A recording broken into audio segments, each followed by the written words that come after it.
அரசு ஊழியர்களான போராட்டத்தை நான் சொல்லலை. தற்காலிக பணி நியமனங்கள் என்பது ஒரு 11 மாதத்துக்கு வேலைக்கு வரோம் அப்படிங்கிற மாதிரி வருது. அந்த மாதிரி வந்தவங்களுக்கான வாய்ப்பு 11 மாதம்தான் இருப்பாங்க.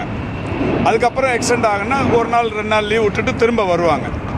இவங்க வேலையில் சேர்றப்ப கம்யூனல் ரொட்டேஷன், சர்டிஃபிகேட் வெரிஃபிகேஷன் இது மாதிரி எதுவுமே இருக்காது. அந்த மாதிரி வந்தவங்களை நிரந்தரப்படுத்தவும் முடியாது எந்த அரசாங்கத்தாலையும். தமிழ்நாடு அரசாங்கம் மட்டும் இல்லை, இந்தியாவில் இருக்கிற 36 மாநில அரசாங்கங்களும் நிரந்தரப்படுத்த முடியாது.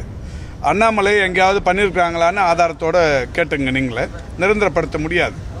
நிரந்தரப்படுத்தினா கோர்ட்டு தலையிடும். கோர்ட்டு என்ன சொல்லணும்னா, கம்யூனல் ரொட்டேஷன் இல்லாமல் எந்த அரசு பணியாளரையும் நிரந்தரப்படுத்தக்கூடாதுன்னு சொல்லுவாங்க.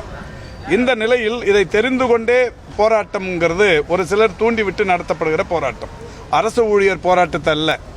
இன்னொன்று அந்த ஊழியர் சங்கங்களையும் அல்ல, ஒரு தனிநபர்களுடைய தூண்டுதல்ங்கிறது ஏற்கனவே இருக்குன்னு நான் ஏற்கனவே கூட சொல்லியிருக்கிறேன்.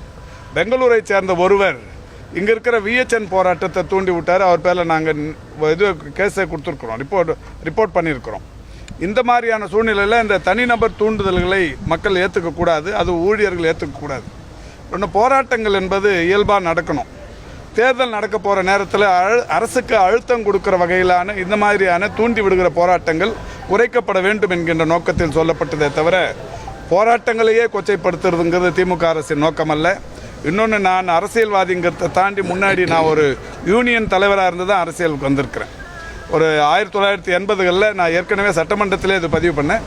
எம்ஜிஆர் முதலமைச்சராக இருக்கிறப்ப அவரை எதிர்த்து போராட்டம் நடத்தி, அவரையே தலைமைச் செயலகத்திலே போராட்டம் நடத்தி, எம்ஜிஆரையே கீழே இறங்கி வர வச்சு, ஒரு 500 பெண் தொழிலாளர்கள் முன் பேச வச்சு அவருக்கு நேருக்கு நேர் விவாதம் பண்ணவன் நான். அதனால் தொழிற்சங்கத்தை பற்றி எனக்கு நல்லா தெரியும். இவங்க என்ன சொன்னாலும் மக்கள் ஏற்றுக்கொள்வது என்பது இருக்கிறது.